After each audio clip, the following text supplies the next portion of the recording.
स्कूलों ने अपने आप में क्या चेंजेस किया, नहीं किया चेंजेस। मतलब मैं चैलेंज के साथ कह सकता हूँ ये चीज कि आज भी पूरे इंडिया में 99.9% लोग जो स्कूल्स हैं वो सेम डर पे चल रहे हैं। सेम 35 मिनट हिंदी पढ़ रहा है, 35 मिनट इंग्लिश पढ़ रहा है, 35 मिनट मैथमेटिक्स पढ़ रहा है, 35 मिनट साइंस पढ़ रहा है। पिछले 15 सालों में इंडियन एजुकेशन सिस्टम में बहुत तेजी से बदलाव आए हैं। Number of school, colleges and universities has been rapidly increased past 20 years. ये बढ़ते हुए स्कूल, कॉलेज और यूनिवर्सिटीज क्या हमारे एजुकेशन सिस्टम और उसके स्टैंडर्ड के लिए सही हैं? क्या स्टूडेंट सेंट्रिक एनवायरनमेंट इंस्टीट्यूशंस के अंदर करियर के लिए ठीक है? क्या न्यू एजुकेशन पॉलिसी की ज़रूरत से ज़्यादा फ्लेक्सिबिलिटी स्टूडेंट्स के लिए, करियर के लिए, एजुकेशन सिस्टम के लिए, उसके स्टैंडर्ड के लिए सही है? इन सभी बातों का जवाब देने के लिए we have a special guest today who is a renowned educationist and has an experience of more than 27 years in the field of education and research. He has guided more than 15,000 students and their parents for their career betterment. Sirf itna hi nahi, he is also a great social activist and engage himself in activities like blood donation camp, rural health checkups, scholarship distribution events, legal aid civics, and many more. He has been awarded with numerous awards for his services in the society. So, without wasting the time, let's welcome the amazing speaker, the renowned educationist and a great social service activist, Dr. Vijaypal Nain. So, namaskar sir, very warm welcome to the Career Talk series of Career Jano. So, without wasting the time, let's start with the questions. Thank you Mohit. Thank you so much sir. तो sir, सबसे पहले हम बात करते हैं आज के education system की। आज का एजुकेशन सिस्टम बहुत ज़्यादा बदल चुका है पहले से। अगर यूनिवर्सिटीज़ की बात करें, स्कूल्स की बात करें, कॉलेजेस की बात करें, एनवायरनमेंट बिल्कुल चेंज हो चुका है। पहले हर सारी चीज़ें एजुकेशन सेंट्रिक होती थी, अब सारी चीज़ें स्टूडेंट सेंट्रिक हो चुकी हैं। स्टूडेंट्स की अगर बात करें तो स्टूडेंट्स पर ना माँ बाप का दबाव है, ना टीचर का कोई प्रेशर, ना उसे पनिशमेंट का कोई प्रेशर है। अगर बात करें तो ना उसे असाइनमेंट्स का डर है, ना होमवर्क का डर है। तो इस तरह का एनवायरनमेंट आ जाना, क्या ये वाकई में ठीक है या गलत है? ठीक है तो कैसे और गलत है तो कैसे? देखिए मोहित जी, मैं एक चीज़ कहूँगा कि आप लोग जो एजुकेशन फील्ड है जी, मैं देख रहा हूँ आप लोगों को काफ़ी टाइम से आप इसमें बहुत ज़्यादा अपना इनपुट दे रहे हैं जी, और ये पब्लिक के लिए बहुत अच्छी चीज़ है, माँ बाप के लिए बहुत अच्छी चीज़ है। और ये आपका जो है इसमें मैं कहूँगा कि वो पेरेंट्स के लिए बड़ा सहयोगी है। ये उनको आप एक बड़ी गाइडेंस देते हो। और आपने जैसे पूछा कि स्कूल, कॉलेज और यूनिवर्सिटी, मेरे हिसाब से ये बड़ा एक वास्ट फील्ड है जी। और हम स्टार्ट अगर मैं बात करूं कि स्कूलिंग एजुकेशन से, स्कूल से बात करते हैं सर। हम स्कूल से बात करते हैं तो इसमें स्कूल तो मजबूर है जी, स्कूल तो मजबूर है। मजबूरी? हाँ, स्कूल भी मजबूर हो सकते हैं। स्कूल इसमें मजबूर हैं। क्यों? क्योंकि आजकल एक्टिविटी जो है सरकार की तरफ से ऐसी गाइडलाइंस ऐसी हैं कि आपने किसी बच्चे को कुछ बोलना नहीं है। प्राइवेट स्कूल्स के लिए भी, प्राइवेट स्कूल्स के लिए भी और गवर्नमेंट में तो है ही जी। आप किसी बच्चे को कुछ भी बोल दो, हल्का सा कुछ, किसी को कुछ अगर कुछ थोड़ी सी पनिशमेंट दे दो तो वो एक बड़ा इशू बन जाता है जी। तो ये तो हुआ एक पॉइंट। लेकिन इसके साथ साथ क्या है कि जो मोरालिटी जो है ना, मोरालिटी जी, जो मतलब पेरेंट्स की तरफ से भाई क्या मतलब जो है ना बच्चे को किस तरीके की एजुकेशन दी जा रही है, उसको बेसिक्स थिंग्स कैसे दी जा रही हैं, तो वो भी कहीं ना कहीं मतलब एक मिसिंग है। और स्कूल चाह के भी अब स्कूलों ने अपने आप में क्या चेंजेस किया, नहीं किया चेंजेस, कोई चेंज नहीं है, कोई चेंज ही नहीं किया। लेकिन सिस्टम में चेंज हो गया है भाई, मतलब जो बच्चों की मेंटालिटी चेंज हो गई है जी, और पेरेंट्स की मेंटालिटी चेंज हो गई है, मार्केट में बदलाव बहुत बड़ा हुआ है जी। लेकिन स्कूलों में कोई चेंजेस नहीं है, वहीं के वहीं है आज भी, जो 30 साल पहले थे। मैं सर अगर अपनी बात करूं, जब हम स्कूल्स में जाते थे तो पेरेंट्स की तरफ से ये होता था कि जो आप टीचर्स को बोलते थे कि आपको इस पे मारना है, पीटना है, जो भी करना है करो, इसको अच्छा इंसान बनाकर स्कूल से बाहर भेजना। तो आज के टाइम पर इस तरह की स्टेटमेंट्स, इस तरह का माइंडसेट ना पेरेंट्स का है ना स्टूडेंट का है।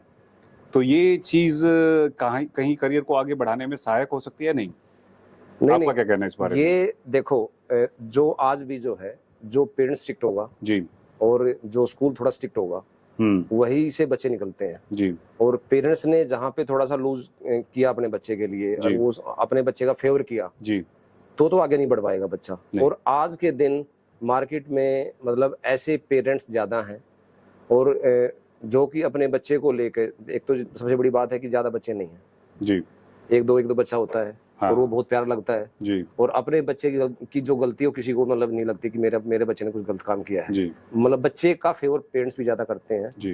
और स्कूल मतलब ये है कि स्कूल देखो अपनी तरफ से तो पूरी एफर्ट करते हैं। टाइम हम लोग पढ़ते थे 25 साल 30 साल 40 साल पहले जी, वही सेम सिस्टम, स्कूल का टाइमिंग 8 बजे से लेकर 2 बजे तक, और वही जो अगर मैं किसी भी स्कूल का टाइम टेबल उठा कर देखूं, मतलब मैं चैलेंज के साथ कह सकता हूँ ये चीज कि आज भी पूरे इंडिया में 99.9% लोग जो स्कूल्स हैं वो सेम डर पे चल रहे हैं।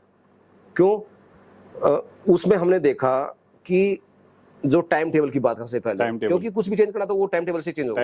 आपने खुद का टाइम टेबल चेंज करना, घर में टाइम टेबल चेंज करना है, तो वो डिपेंड करता है कि टाइम टेबल क्या है। आपको खुद के अंदर चेंजेस लाने तो आपको अपना शेड्यूल चेंज करना पड़ेगा। अपना शेड्यूल चेंज करना पड़ता है। शेड्यूल का मतलब क्या है? Time table. और स्कूल का शेड्यूल क्या होता है? टाइम टेबल चलता है पूरा स्कूल। हाँ जी। तो स्कूल में हम अगर देखें, हम किसी भी स्कूल का टाइम टेबल उठा कर देखें, हमने सबसे पहले टाइम टेबल को पकड़ा जी, कि बच्चा जो है 35 या 40 मिनट का लेक्चर होता है, वो सेम 35 मिनट हिंदी पढ़ रहा है, 35 मिनट इंग्लिश पढ़ रहा है, 35 मिनट मैथमेटिक्स पढ़ रहा है, 35 मिनट साइंस पढ़ रहा है जी, और 35 मिनट कोई कंप्यूटर क्लास वगैरह कर रहा है जी। वही सेम सिस्टम। मैं मोहित जी, मैं आपसे पूछूंगा ये पॉइंट कि क्या आपको ऐसा लगता है कि सेम टाइम एक बच्चा मैथ पे दे रहा है, सेम टाइम एक बच्चा साइंस पे दे रहा है, सेम टाइम एक बच्चा इंग्लिश पे दे रहा है, सेम टाइम एक बच्चा हिंदी पे दे रहा है, क्या ये फिजिबल है? नहीं। और टीचर मतलब जो है ना, स्कूल वाले बोलते हैं कि मैथमेटिक्स क्या है, मैथमेटिक्स को प्रैक्टिस चाहिए, मैथमेटिक्स को टाइम चाहिए। अरे आप तो टाइम दे नहीं रहे हो, वो कहाँ से टाइम लाएगा? तो वो टाइम कहाँ से देगा? वो टाइम मतलब जो है ना पेरेंट्स टाइम देगा क्या? आज बांध दिया कि आपको 6 के 6 सब्जेक्ट पढ़ने हैं, 6 के 6 सब्जेक्ट पढ़ने हैं, 6 के 6 के लिए टाइम देना है आपने, 6 के 6 के लिए टाइम देना है, तो कंसंट्रेट 1 पर करेगा या 6 पे करेगा? 6 पे करेगा। तो मेरा एक सजेशन कि जिस सब्जेक्ट को जितना टाइम चाहिए, अगर मैथमेटिक्स को टाइम चाहिए 60% जी, और हिंदी को चाहिए 10% जी, हिस्ट्री को चाहिए 20%, वो टाइम टेबल वाली बात, वो टाइम टेबल वाली बात, वो टाइम टेबल वाली बात। जिस सब्जेक्ट को जितना टाइम चाहिए, हाँ, उस परसेंटेज के उसकी टफनेस के हिसाब से उसको टाइम मिले, उसको टाइम मिले जिस पे हमने जी, हमारी टीम ने जिस पे रिसर्च किया। अच्छा ठीक है, आपने रिसर्च किया। अब मैं मतलब जैसे मैं स्कूल की मैं बात करूं, अब मैं मेरे अपने स्कूल की अगर मैं बात करूं, हाँ जी, तो मैं अपने स्कूल में 1.5 घंटा मेरा बच्चा मैथ पढ़ता है जी, क्लास 6 ऑनवर्ड 1.5 घंटा मैथमेटिक्स, 1.5 घंटा मैथ पढ़ता है वो एक दिन में डेली, वो और वो 1 घंटा वो साइंस पढ़ता है जी, वो 1 घंटा वो इंग्लिश पढ़ता है, वो SST वीक में 4 दिन पढ़ता है, बस 4 दिन पढ़ता है SST, वो 4 दिन वो हिंदी पढ़ता है जी।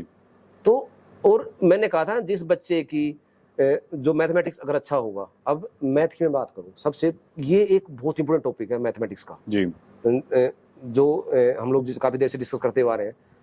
अब मैथमेटिक्स का जो नॉर्मल जो लेक्चर बच्चे के हो रहे हैं 30 मिनट 35 मिनट 40 मिनट जी, अब एक क्लास में टीचर आया, उसने 2 क्वेश्चन कराए, कुछ उसके बाद बच्चे का कुछ क्वेश्चन वगैरह चेक किया जी, तब तक घंटी बज गई।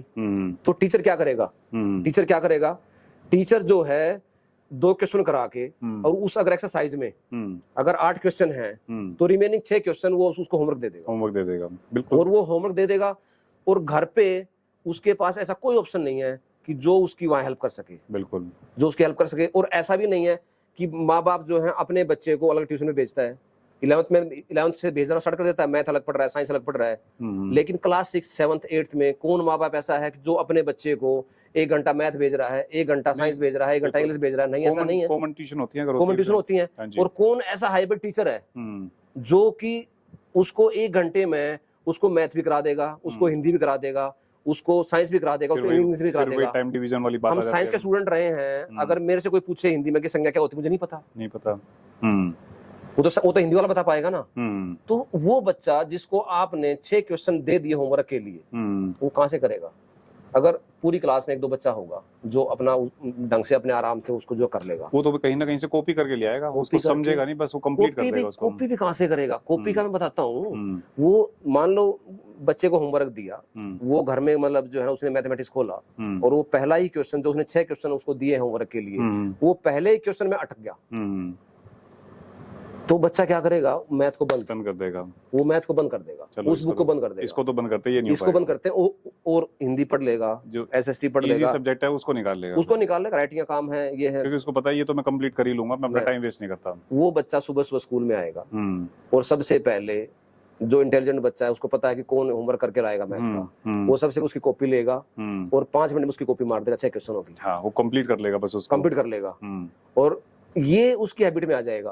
उसको जैसे उसको आपने होमवर्क दिया, वो फिर सोचेगा कि मैं सुबह जाके इस मैथ को वहीं कर लूंगा, वो कैरेक्टर बन जाएगा उसका। ये वो धीरे धीरे धीरे धीरे मैथ से इतना दूर मैथ से भाग जाएगा कि वो उसके पास कभी आ नहीं सकता। और यही सबसे बड़ा रीजन है कि बच्चे मैथ को अवॉइड करते हैं 10th के बाद। सबसे बड़ा रीजन यही है। इसीलिए मैं सभी स्कूल में सभी टीचर्स को एक ही बात कहूंगा कि बच्चे को मैथमेटिक्स का लेक्चर बढ़ाएं और मैथमेटिक्स में पूरा का पूरा काम स्कूल में कराएं।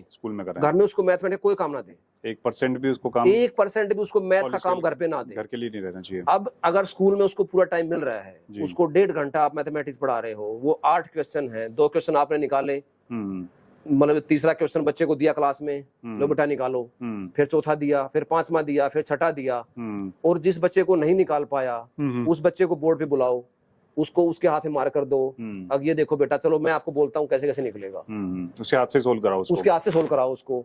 तो उसके हाथ से सोल्व करा के पूरी क्लास से ताली बजवाओ, वेरी गुड, कितना अच्छा किया है। This is the way to motivate the student, motivate them. उसका कॉन्फिडेंस भी बढ़ जाएगा इससे, तो कि मैं अपने हाथ से क्वेश्चन सोल्व कर पा रहा हूँ, और वो उसको पता है कि हर क्वेश्चन मेरे टीचर ने मुझे समझाया है, हर क्वेश्चन मेरे टीचर ने मुझे समझाया है। मुझे लगता है कि अगर पूरी क्लास के सामने अगर बोर्ड पे उसने विद हेल्प पे क्वेश्चन सोल्व कर लिया तो उसका कॉन्फिडेंस इतना बढ़ जाएगा कि प्राइवेट भी, अलग से भी, पर्सनली भी वो सोल्व कर पाएगा फिर आराम से।